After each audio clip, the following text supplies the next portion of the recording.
America's forests.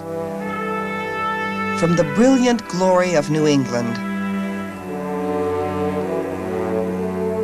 to the majestic redwoods of the Pacific. In the past 500 years of history, the story of our land, our heritage, can be told and retold through our forests.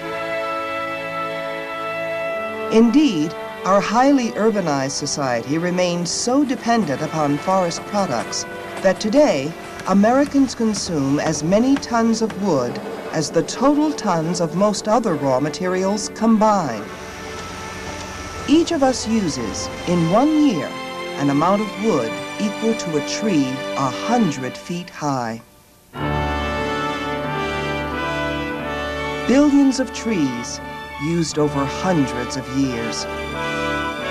Understanding the evolution of our country's forests, the clearing of our lands, tells us much about the way we used these resources to build a nation, gives us the crucial insights we need to understand the pressures on our environment, the air, water, wildlife, and the forest.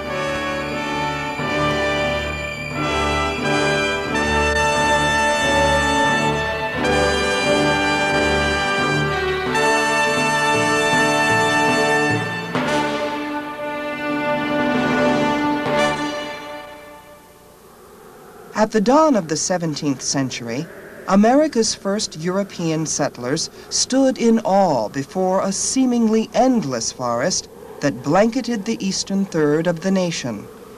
Forests so magnificent and diverse, yet so vast and unrelenting, that even the brave spoke in whispers, marveling at the abundance of every plant and animal imaginable.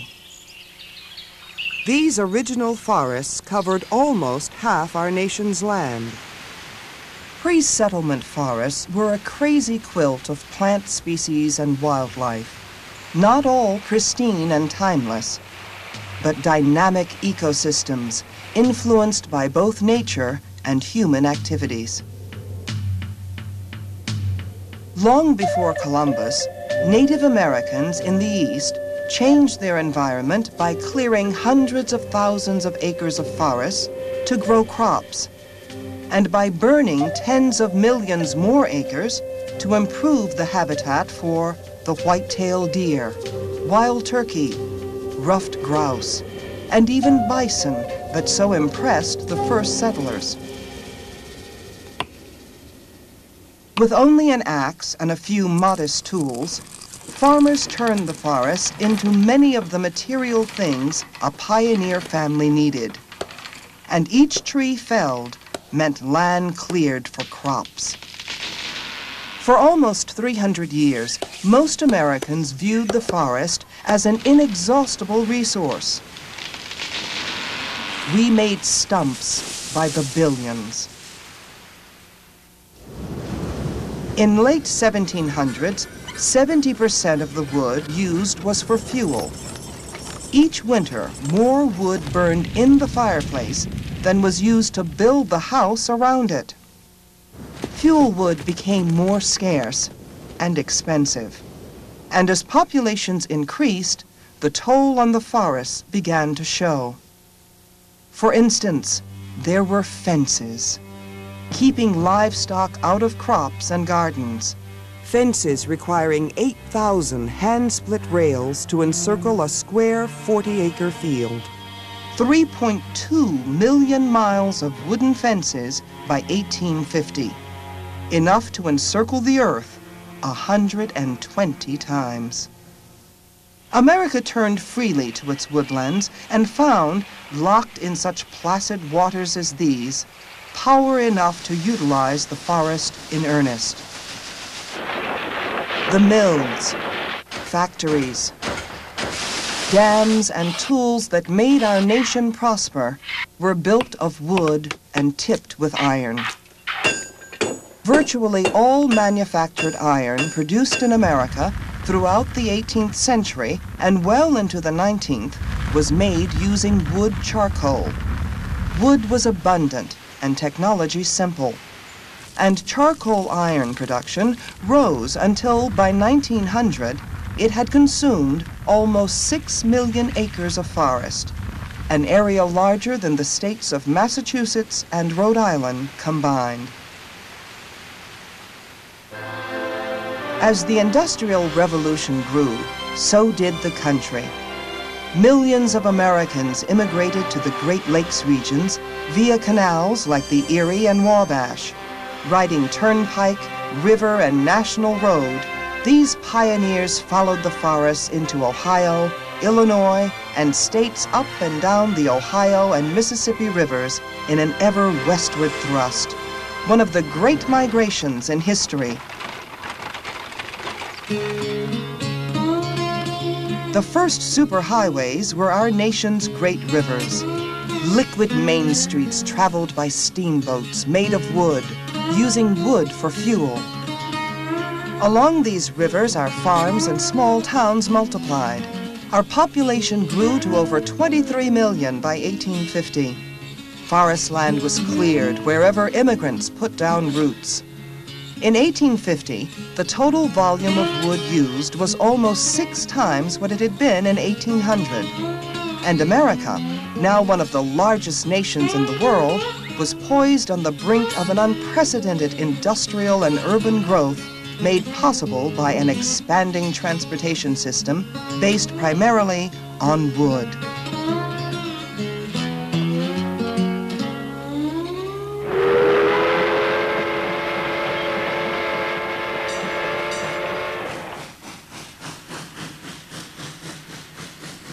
Until there came a new way to the American dream. Between 1850 and 1910, miles of rail track increased 35 times. Railroads accounted for 25% of the total consumption of wood in the country. Each mile of track required over 2,500 ties. And because railroad ties were not treated to resist rot until after 1910, they had to be replaced every 5 to 7 years, requiring the resources of millions more acres of forest land. At the same time, the population was increasing by millions of people. Farmers were clearing 3 to 4 acres of forest for every person, over 13.5 square miles of forest each day. Vast areas of the lake states were logged and relogged. Tree limbs, tops, and unused logs remained and were often burned in the belief that the area could be converted to cropland or improved pasture. Uncontrolled fires burned continuously. Disasters waiting to happen. In the years between 1870 and 1920, thousands of people died in forest fires. Across the country, fires destroyed towns, killed people, leaving only moonscapes. As the 19th century drew to a close, we began to realize that the task of building a nation out of hundreds of billions of board feet in timber had taken a great toll. Forest growth, a fraction of harvest rates.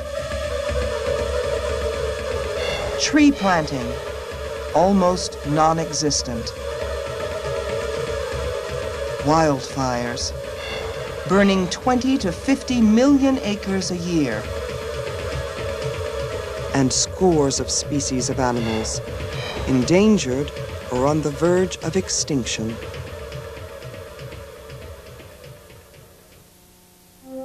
The myth of the forest's inexhaustibility was finally called into question, and a new era of conservation and forest protection began with a profusion of articles and books calling for action. In 1865, the publication of Man and Nature by George Perkins Marsh drew public attention to the overwhelming toll on our national resources. We have now felled forest enough everywhere In many districts, far too much. Let us restore this one element of material life to its normal proportions. Influential writer Henry David Thoreau retired to Walden Pond in Massachusetts to reflect on the intrusion of civilization and to mourn the loss of America's wild places. Life consists with wilderness. The most alive is the wildest. Not yet subdued to man, its presence refreshes him. Hope and future for me are not in lawns and cultivated fields, not in towns and cities, but in the impervious and quaking swamps. The conservation movement of the late 1800s drew people of different backgrounds, including John Muir, Sierra Club founder, who, like Thoreau, called for the preservation of forests for their spiritual value. Sportsman Teddy Roosevelt, who started the Boone and Crockett Club, spoke passionately for wildlife and forest protection. If there is any duty which more than another we owe to our children and our children's children, it is to save the forests of this country, for they constitute the first and most important element in the conservation of natural resources of the country. When he became president, Roosevelt appointed the nation's first chief forester, Gifford Pinchot, one of the most able leaders of the conservation movement, and an advocate for managed use of our forests. Americans believed that the country's natural resources would go on forever. The trees would last forever. But we knew that if forest destruction continued at its current rate, America's forests would be exhausted. This made the practice of forest management an urgent necessity. With an eager young staff and a minimum of equipment, Pinchot worked and taught and fought, building a national movement dedicated not to the one-time clearing of our forests, but to renewal through reforestation, protection from fire, and scientific management over time. The tremendous losses of our forests due to wildfire dictated that fire protection be the first priority. Since most fires occurred on private lands, successful fire control required cooperation between the Forest Service, the states, and forest landowners. It wasn't easy or immediate, but better fire protection, fire suppression, and public education had worked. In 30 years, the number and size of forest fires was reduced dramatically.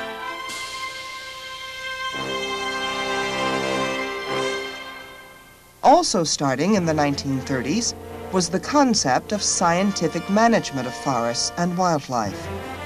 Thousands of foresters, wildlife biologists, and other natural resource professionals trained in forest science at colleges across the nation. The gains were considerable.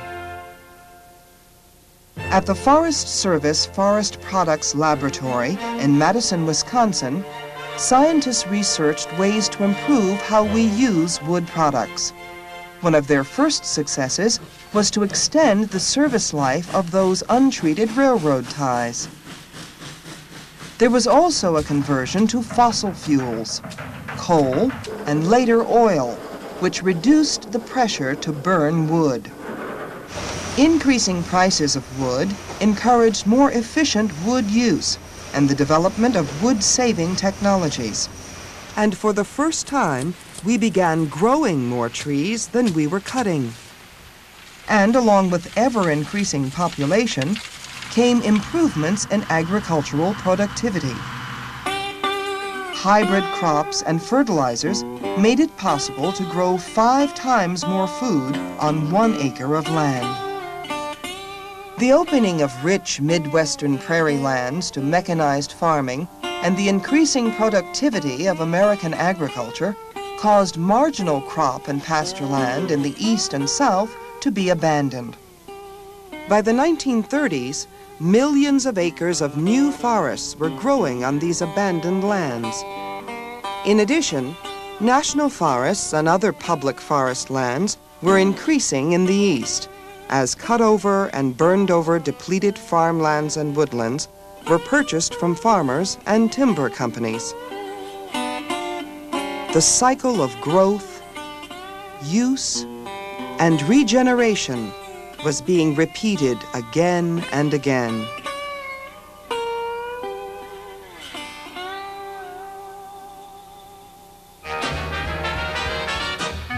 The end of World War II ushered in a period of expansion, increasing the pressures on our forests once again. When millions of GIs returned, there were accelerated demands on our forests for lumber and plywood to build housing.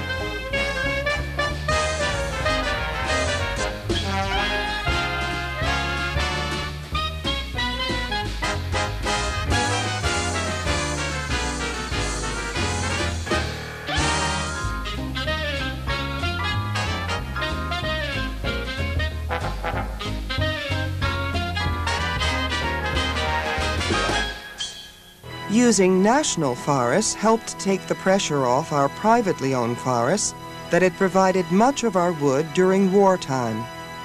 By this time, we had learned to increase our planting of trees along with our increased use. Tree planting grew from only a few thousand acres to 3 million acres per year by 1988. Today, we plant more than 400 trees for every child born in the United States. At the same time, under improved stewardship, much of our nation's wildlife was continuing to stage a spectacular recovery. By the 40s and 50s, the protection of wildlife had expanded from the limiting of commercial hunting to the improvement of the art and science of wildlife management.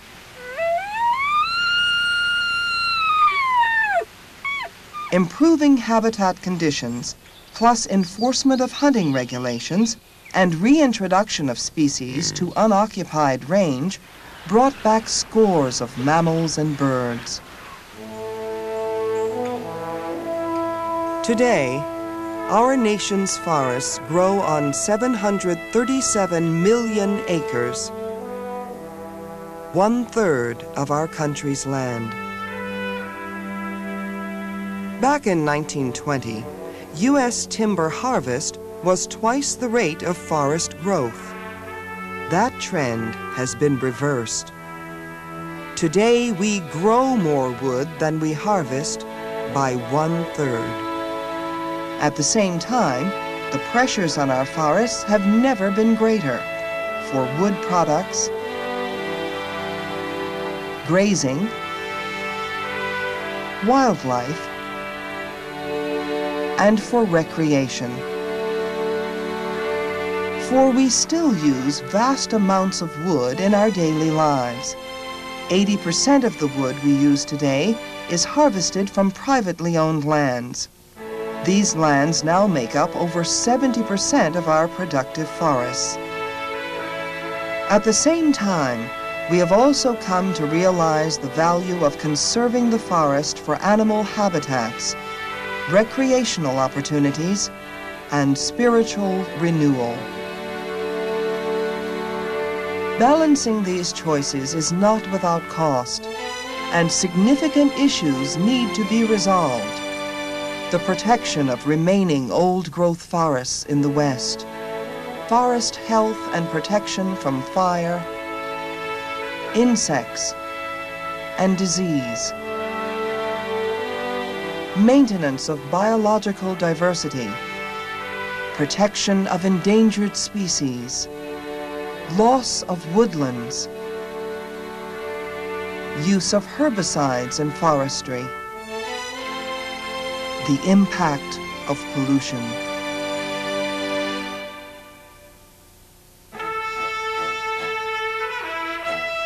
The goal of managed use balancing our need for wood with our need to conserve this precious natural resource challenges us still. The forests must be and will be not only preserved, but used.